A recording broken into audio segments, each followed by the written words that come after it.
नमस्कार दोस्तों। आप सब लोगों का स्वागत है मेरे इस YouTube channel Janata Janardan with YKD। उम्मीद है आप सब लोग अच्छे होंगे। आप सब लोगों का सहयोग बहुत अच्छा मिल रहा है। वीडियो को लाइक कर रहे हैं आप लोग। सब्सक्राइबर भी धीरे धीरे बढ़ ही रहे हैं। परिवार धीरे धीरे बड़ा होता जा रहा है। आप सब लोगों का बहुत बहुत धन्यवाद। आज का विषय एक बार फिर से बिहार के ओपिनियन पोल को लेकर के, और कहीं ना कहीं ऐसा लग रहा है कि मेरा जो बिहार ओपिनियन पोल पे एक वीडियो जो बनाए थे हम 1 सितंबर 1/9/2025, कहीं ना कहीं ऐसा दिख रहा है कि अब वो सच होने की तरफ धीरे धीरे बढ़ रहा है। और लगता है कि आखिर दिन जब रिजल्ट निकलेगा तो माँ सरस्वती का आशीर्वाद रहा तो वो सच भी हो जाएगा।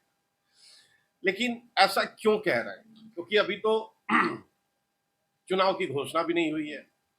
और फिर ऐसे क्यों कह रहे हैं कि लग रहा है कि मेरा किया हुआ ओपिनियन पोल सच हो जाएगा? तो आइए जरा इस पे हम लोग एक रोशनी डालते हैं, इस पे एक विचार करते हैं कि इस 24 दिनों के अंदर क्या ऐसा घटना चक्र चेंज हुआ, क्या ऐसा बदलाव हुआ जो ऐसा कहने के लिए मजबूर हुए। आप याद कीजिए उस 1 सितंबर के समय को, जब राहुल गांधी की यात्रा वोट चोरी, वोट चोर गद्दी चोर, खूब बढ़िया से एकदम निकले सासाराम से पटना में जाकर समाप्त हुआ। 1 या 2 तारीख को शायद हुआ था। उसमें तेजस्वी यादव राहुल गांधी के साथ साझा किए मंच, पूरी यात्रा में बने रहे, वाम दल भी रहे, सारी पार्टियां, सहयोगी पार्टी, सब लोग रहे। मुद्दा क्या? राहुल गांधी, कांग्रेस का एक ही मुद्दा, और उसी के इर्द गिर्द वो लोग घूमते रहे, वोट चोर गद्दी चोर। ठीक है, सबका अपना अपना मुद्दा होता है, होना भी चाहिए। लेकिन तब के वीडियो में मैंने आपको कहा था कि इसमें राहुल गांधी या कांग्रेस के थिंक टैंक का इससे कोई सीरियसनेस नहीं है, कोई मतलब नहीं है कि वोट चोर गद्दी चोर, क्योंकि वो भी उसी व्यवस्था में जीत करके आए हैं। और जहां उनकी पार्टी जीती है, कर्नाटका, तेलंगाना, हिमाचल, उनको भी जनता ने ही वोट देके जिताया है। और वही इलेक्शन कमीशन सारी चीजों को मैनेज करता है। भाई, लोग तो कह रहे हैं कि अगर बीजेपी इतनी ही वेल प्लानर है और ये इतने ही बड़े चाणक्य हैं या वोट चोरी करते हैं, तो सबसे पहले तो वो बंगाल जीत जाते, पंजाब जीत जाते, तमिलनाडु जीत जाते, केरला जीत जाते। तो वहां तो इनकी जीत नहीं हुई, और आज भी होता हुआ नहीं दिख रहा। आज भी होता हुआ नहीं दिख रहा है। उसके पीछे का वजह आपको मालूम है। कहीं कैडर नहीं है, कहीं पहले का कोई व्यवस्था नहीं है। अब वो धीरे धीरे उस पर काम कर रहा है। तो खैर, मैंने तब भी आपको कहा था कि कांग्रेस का इससे कोई मतलब नहीं है कि वोट चोर गद्दी चोर। वो एक सनसनी और एक दबाव फैलाना चाहते हैं, बनाना चाहते हैं। क्योंकि 2020 के चुनाव को मैंने तब भी आपको याद दिलाया था कि उस समय तेजस्वी यादव केवल और केवल कांग्रेस की वजह से चीफ मिनिस्टर नहीं बने थे। क्योंकि कांग्रेस को अगर 15-20 सीट आ गया होता तो बस उसमें काम हो गया रहता तेजस्वी यादव। और उनको वो पूरा 4 साल सोने नहीं दिया है। वो रात को, हमको लगता है कि आधी रात को उठ जाते होंगे, नींद की दवा लेके सोते होंगे। उनको ये लग रहा होगा कि साला बस अब बने थे, अब बने थे, लेकिन ये कांग्रेस की वजह से नहीं बने। और तब उन्होंने कहा था कि कांग्रेस को इतना सीट देना हमारी भूल थी। और ये बात कांग्रेस थिंक टैंक, राहुल गांधी, सबको मालूम है। और ये यात्रा केवल दबाव बनाने की यात्रा थी, मैंने आपको तब भी कहा था। और कहीं ना कहीं देखिए, अब उस तरफ घटना चक्र चेंज होने लगा, तो अब कहीं ना कहीं मेरी बात सच होती हुई दिख रही है। आइए थोड़ा सा रोशनी और डालते हैं। उनकी यात्रा समाप्त हुई, 10-12 दिनों का एक ये हुआ, ब्रेक हुआ। तेजस्वी यादव का यात्रा शुरू हुआ। अब वो भी पूरे बिहार में घूम रहे हैं, और वैसे तो उन जगहों को वो चुन रहे हैं जिन जिन जगहों पे राहुल गांधी की यात्रा नहीं गई थी। लेकिन मकसद यही है कांग्रेस को बताना, हम तारा दबाव में ना आई भाई, देख ला भीड़। उस समय तो भीड़ कैसे दिखता था कांग्रेस की यात्रा में? पतला पतला रोड से, पतले पतले जहां रोड है, गांव घर, वहां से निकालते थे। और गांव घर वाले तो आप जानते ही हैं कि भाई, कोई भी नया आदमी हीरो कोई भी आता है तो उसको देखने के लिए भी भीड़ उमड़ता है। ये तो राहुल गांधी है, गोरे चिकने एकदम, भाई हंसते हैं तो डिंपल पड़ता है। तो देखने के लिए भी लोग आते हैं। सही बात है। औरंगाबाद में लोग कहते हैं, हमारे घर के बहुत सारे लोग हैं औरंगाबाद में। औरंगाबाद में जिस जगह इनकी यात्रा निकल रही थी, वो जो चौक था, उस चौक पे अलाउ ही नहीं है कि आप किसी तरह का भी आप जाम लगाएं, कोई प्रदर्शन करें, क्योंकि वो बहुत बिजी चौराहा है। और उस जगह से राहुल गांधी की यात्रा निकाल के वहां पे स्पीच दिलवाने का कोशिश किया गया। मकसद सिर्फ एक कि मीडिया में आए कि बाप रे बाप क्या भीड़ है, कितने सारे लोग राहुल गांधी की यात्रा को देखने आ रहे हैं, और कितने सारे लोग ऐसे हैं जो इसको समर्थन दे रहे हैं। तो समर्थन कुछ नहीं है, कुछ भी नहीं है। ये मीडिया वाले जो कांग्रेस को फॉलो करते हैं, वो लोग भी रिपोर्ट दे रहे हैं। यहां तक कि अब तो बात ये होने लगी है, जो मीडिया रिपोर्ट से बात आती है, कि कांग्रेस के अंदर जो बड़े नेता है वो भी राहुल गांधी की इस मुहिम को, कि वोट छोड़ गद्दी छोड़, से सहमत नहीं है। खैर, उससे कोई मतलब नहीं है। मकसद यही था, प्रेशर पॉलिटिक्स, कि जब हम लोग निगोशिएशन टेबल पे बैठे तब तक तेजस्वी यादव के दिमाग में ये हो कि हम भी कमजोर नहीं है। इस प्रेशर को खत्म करने के लिए तेजस्वी यादव अपना रथ लेके निकल गए। बहुत बढ़िया रिस्पॉन्स उनको मिल रहा है और बहुत बढ़िया मुद्दा उठा रहे हैं वो। महंगाई, बेरोजगारी, पलायन, भ्रष्टाचार, क्राइम जो होना चाहिए, वो एक बार भी वोट चोर गद्दी छोड़ नहीं बोल रहे। लेकिन कांड उनके ही उसमें भी हो गया। मोदी जी की मां को गाली। लोग ये बात कर रहे हैं कि साला ये सत्ता में नहीं आए तब तो इतने खुले हुए हैं, सत्ता में आने के बाद क्या दशा करेंगे। वो भय का माहौल जो दूसरा पक्ष है वो भी पीछे याद दिलाने की कोशिश कर रहा है, सोशल मीडिया के माध्यम से, विजुअल के माध्यम से। पुराने लोग जो जिंदा है, उन चीजों को झेले हैं, उनका इंटरव्यू लेके। तो कहीं ना कहीं अब आप गौर करेंगे कि महागठबंधन, उनके आपस में ही तकरार खुल के आ रहा है। और दूसरा पक्ष जो एनडीए है, बीजेपी, बहुत शांति से, वेल डिसिप्लिन सारी चीजों को कर रही है। अब तो सुनने में आ रहा है कि वो अपने सीट शेयरिंग पे भी बात कर लिए हैं। जिनका जो नाराजगी था, अभी तो कुछ दिनों में सुनने में आ रहा था कि मांझी जी 100 सीट का डिमांड। बेतुका बात, 10 गो पर लड़बा और 10 गो जीतबा ना, तो तू काहे 90 गो के नुकसान कई चाहता भाई। तो खैर, उनके बोलने से कोई फर्क नहीं पड़ता है। सबसे बड़ा चीज है कि बीजेपी थिंक टैंक बहुत ही स्ट्रांग है। वो ये जानती है कि 2024 के बाद कैसे हरियाणा में जीत हुई, कैसे महाराष्ट्र में, कैसे दिल्ली में,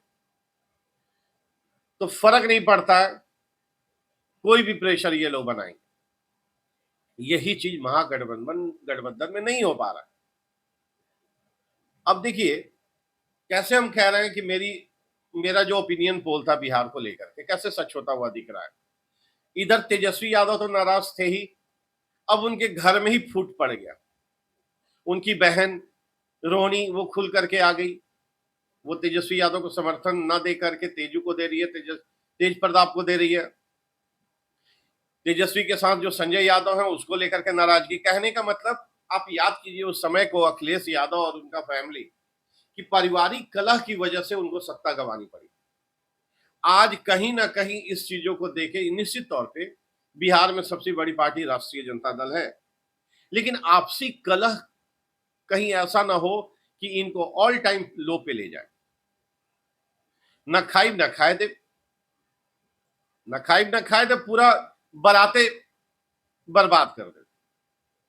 यानी कि तेजस्वी यादव जो यात्रा निकाल रहे हैं, जो मेहनत कर रहे हैं, अगर इनके मन लायक नहीं हुआ, सब भाड़ देगा। कांग्रेस अलग बयानबाजी कर रही है।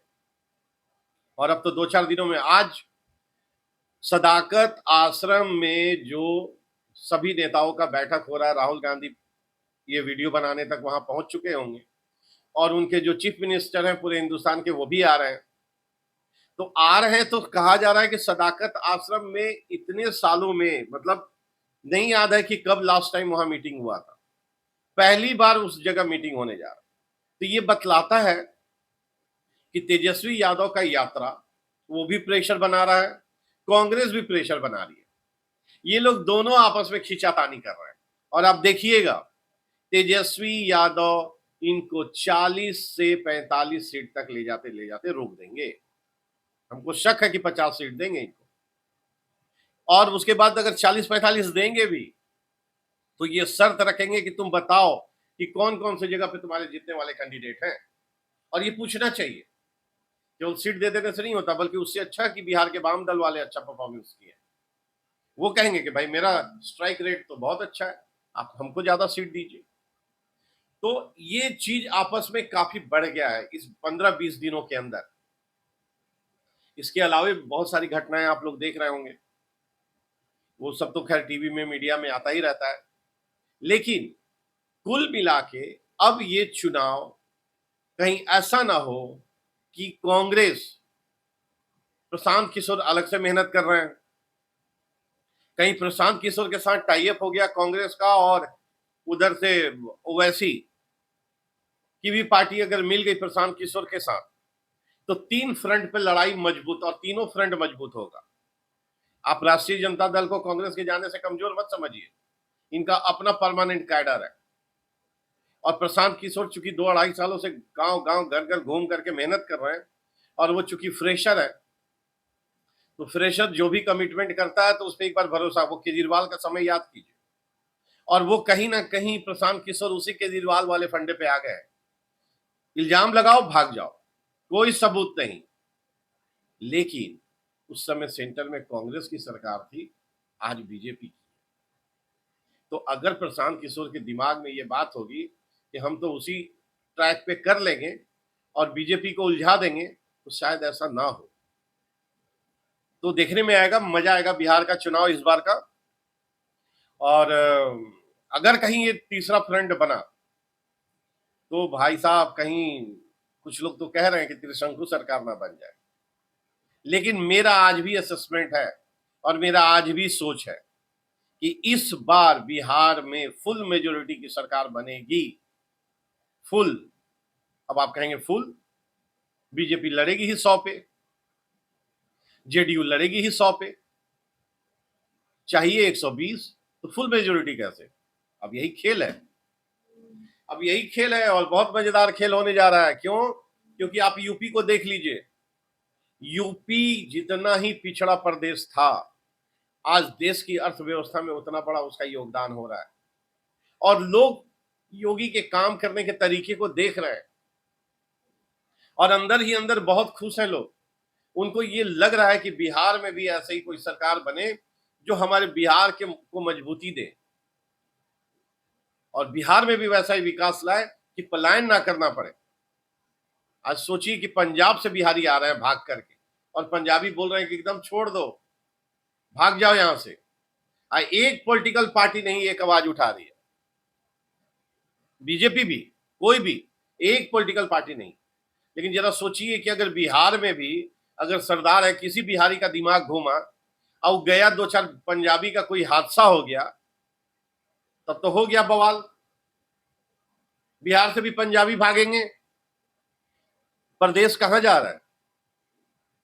तो जब एक नेशनल पार्टी होती है तो वो सबको लेके चलती है। कांग्रेस की बात नहीं कर रहा, कांग्रेस का मानसिकता भी अब लोकल लेवल पे हो गया है, वो सिर्फ लोकल देख रही है, वो नेशनल नहीं देख रही है। तो लोग, बिहार की जनता ये महसूस करेंगे कि प्रशांत किशोर मेहनत अच्छा कर रहे हैं, लेकिन अगर प्रशांत किशोर को रिस्पांस आधा अधूरा मिला तो ना इधर का होगा ना उधर का, फिर सेंटर में बीजेपी और स्टेट में कोई और पार्टी, तो फिर वो बिहार का डेवलपमेंट रुक जाएगा। ये खुला किताब है, इसमें छुपाने वाली बात नहीं है, ये होता है। कांग्रेस जब सरकार में थी तो वो भी अपने प्रदेश को ज्यादा अहमियत देती थी और नन कांग्रेस वाले स्टेट को कम देती थी, इसमें कोई छुपा वाली बात नहीं है। आज बीजेपी है तो बीजेपी, भाई राजनीति पार्टी है, राजनीति करेगी। तो जनता भी चाहेगी कि सेंटर में भी बीजेपी की सरकार रहे और स्टेट में भी रहे, ताकि जिस तरह से यूपी का विकास तेजी से हुआ वैसे ही बिहार का। और मेरा तो मन यही कह रहा है कि जो हम अपना एक असेसमेंट दिए, ओपिनियन पोल दिए, आने वाले समय में वो सच होगा और सच होगा तो बिहार इस बार इतना ज्यादा विकास, इतना आगे बढ़ेगा कि फिर लोग इसको भी याद करेंगे कि क्या विकास हुआ है। अभी तो इंफ्रास्ट्रक्चर से लेकर के बहुत कुछ बदल रहा है, बहुत कुछ लोग चर्चा भी कर रहे हैं। तो खैर, आप लोग वीडियो में बने रहे, बहुत बहुत धन्यवाद।